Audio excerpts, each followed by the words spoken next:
The Count of Monte Cristo, Chapter 2, Father and Son.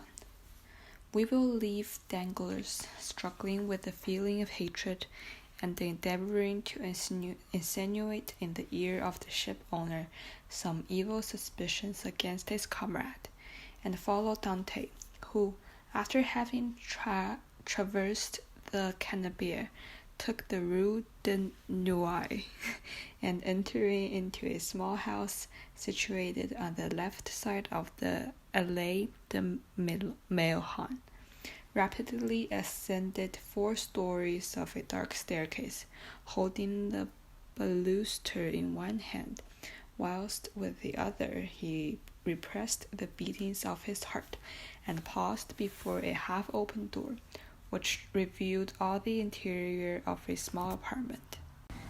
This apartment was occupied by Dante's father. The news of the arrival of the Pharaon had not yet reached the old man, who, mounted on a chair, was amusing himself with staking, with tremulous hand, some nasturtiums which, mingled with clematis, formed a kind of trellis at his window.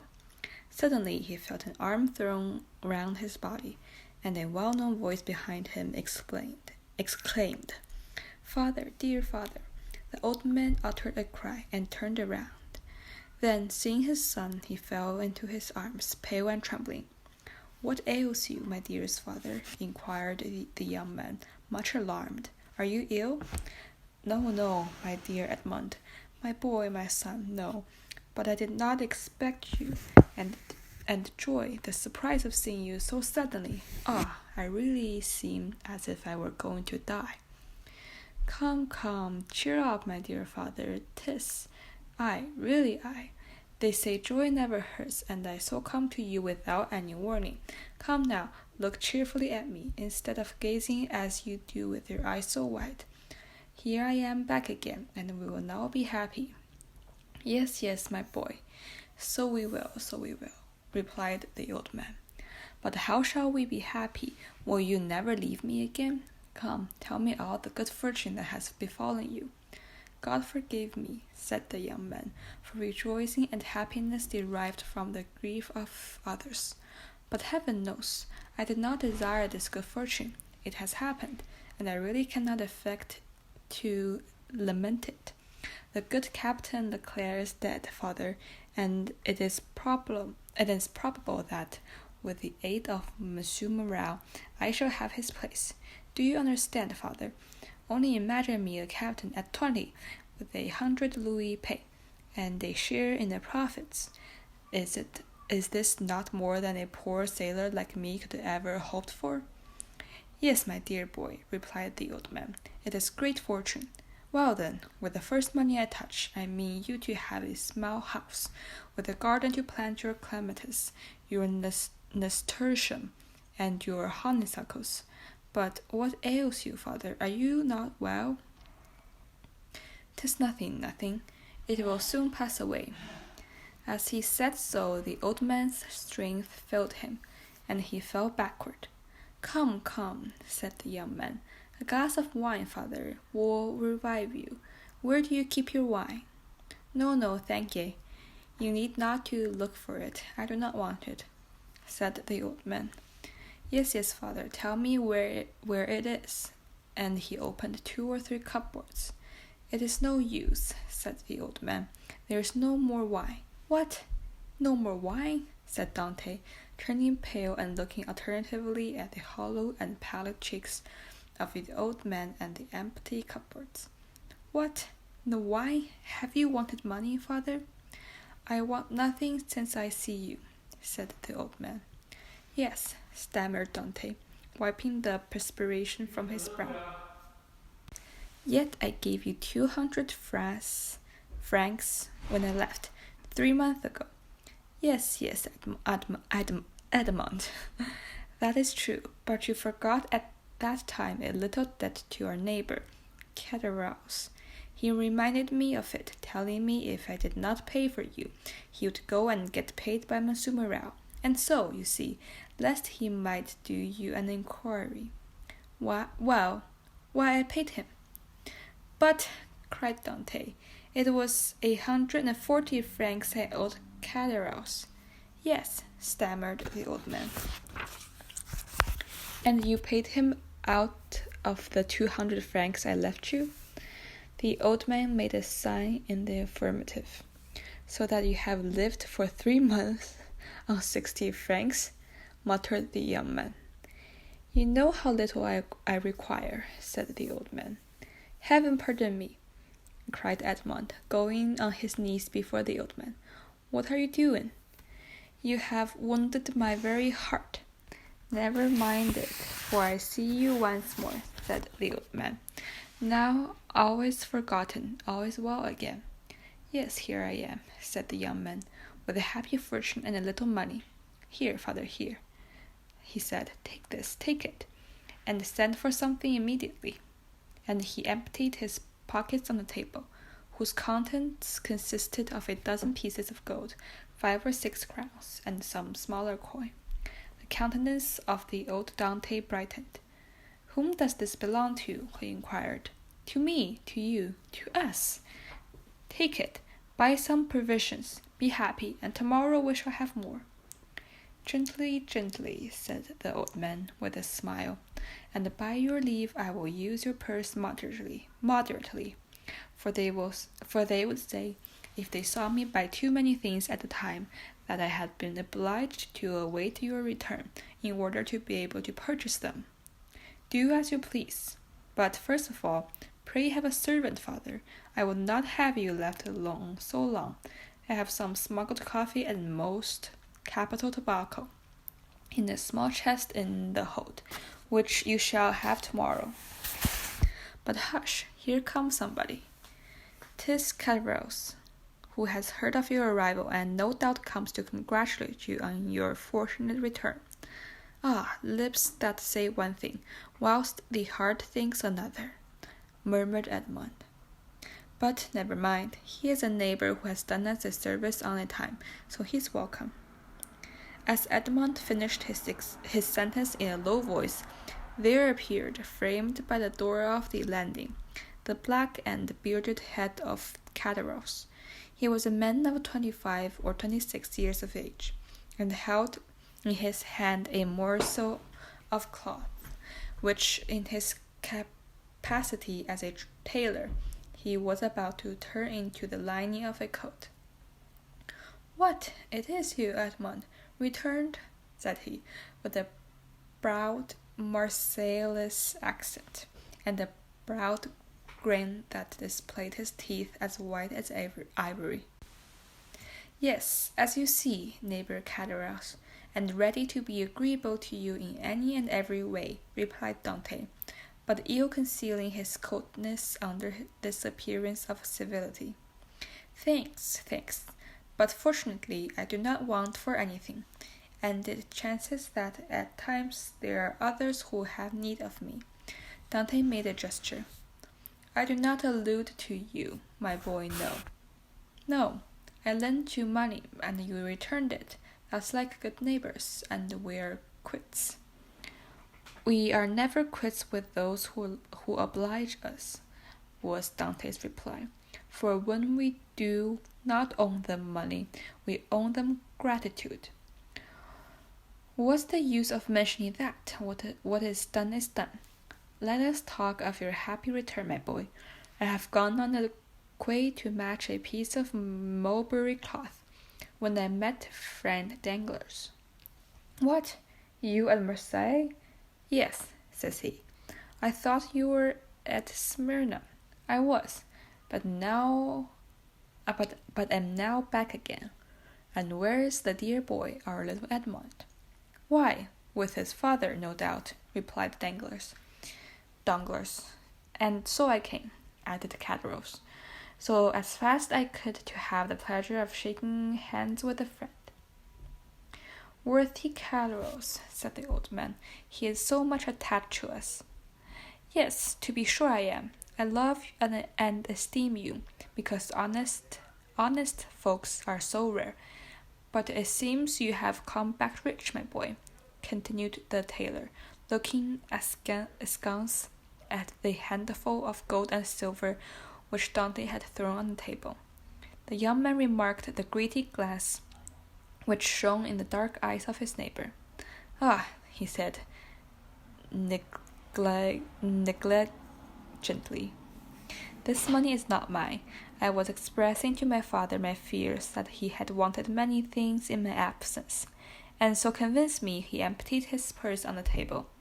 Come, father," added Dante, "put this money back into your box, unless neighbor Caderousse wants anything, and in that case it is at his service." "No, my boy, no," said Caderousse. "I am not in any want, thank God. The trade keeps me. Keep your money, keep it, I say. One never has too much, but at the same time, my boy, I am as much obliged by your offer as if I took advantage of it." "It was offered with good will," said Dante. "No doubt, my boy, no doubt. Why, well, you stand well with Monsieur Morel, I hear. You insinuating dog, you." "Monsieur Morel has always been exceedingly kind to me," replied Dante. "Then you were wrong to refuse to dine with him." "What? Did you refuse to dine with him?" said the old Dante. And did he invite you to dine?" "Yes, my dear father," replied Edmond, smiling at his father's astonishment at the excessive honor paid to his son. "And why did you refuse, my son?" inquired the old man. "That I might the sooner be with you again, my dear father," replied the young man. "I was most anxious to see you." "But it must have vexed Monsieur Morel, good worthy man," said Caderousse. "And when you are looking forward to be captain, it was wrong to vex the owner." "But I explained to him the cause of my refusal," replied Dante, "and I hope he fully understood it." "Yes, but to be captain one must give way a little to one's patrons." "I hope to be captain without that," said Dante. "So much the better, so much the better.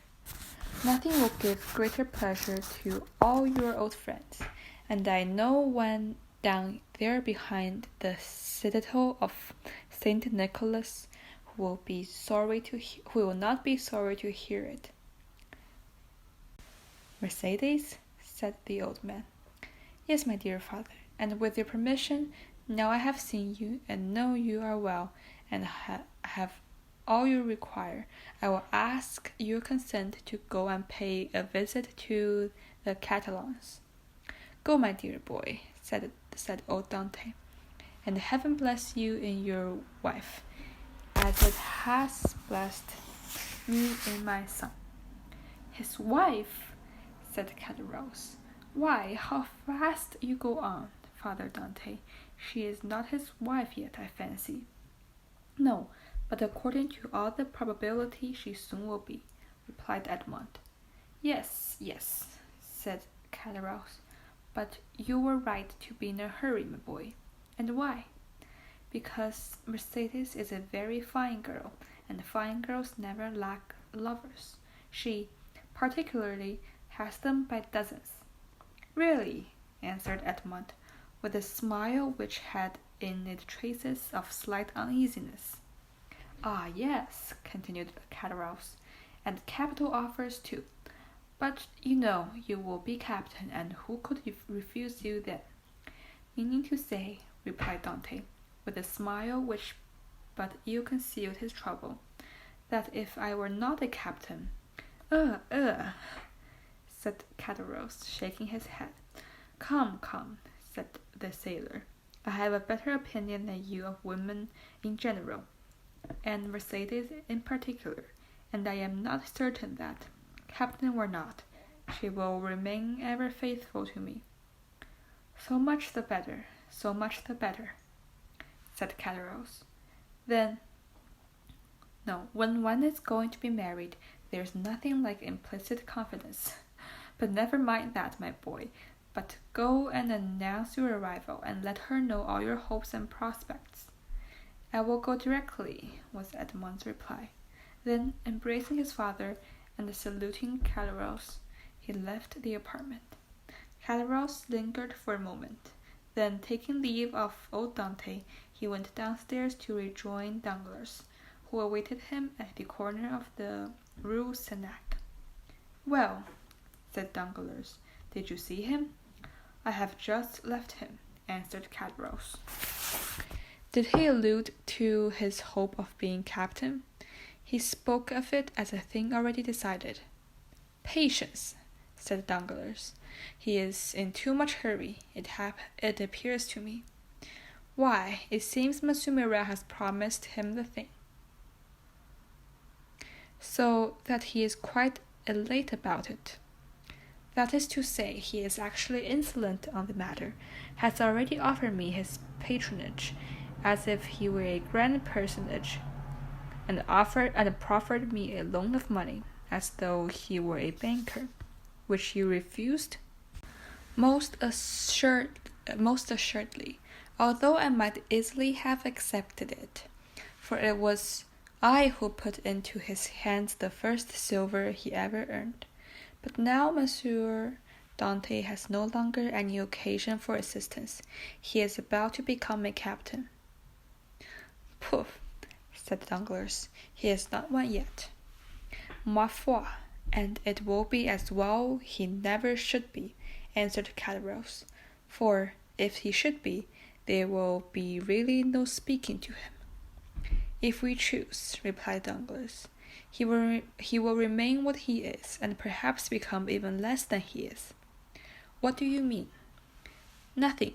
I was speaking to myself, and he is still in love with the fair Cataline over head and ears. But, unless I am much mistaken, there will be a storm in that quarter." "Explain yourself." "Why should I?" "It is more important than you think, perhaps. You do not like Dante." "I never like upstarts." "Then tell me all you know relative to the Catalan." "I know nothing for certain, only I have seen things which induce me to believe, as I told you, that the future captain will find some annoyance in the environs of the road of the Vieux Infirmaries." "What have you seen? Come, tell me." "Well, every time I have seen Mercedes come into the city, she has been accompanied by a tall, strapping, black-eyed Catalan, with a red complexion, brown skin, and fierce air, whom she calls cousin." "Really? And you think this cousin pays her attentions?" "I suppose so. What else can a strapping chap of 21 mean with a fine lass of 17? And you say Dante has gone to the Catalans?" "He went before I came down." "Let us go the same way. We will stop at La Réserve, and we can drink a glass of La Mogue whilst we wait for news." "Come along," said Catarrus, "but mind you pay the shot." "Certainly," replied Danglars. The two walked quickly to the spot alluded to. On their reaching it, they called for a bottle of wine and 2 glasses. Pierre Pamphile had seen Dante pass not 10 minutes before. Assured that Dante was at the Catalans, they sat down under the budding foliage of the planes and sycamores, in the branches of which the birds were joyously singing on the first fair days in spring.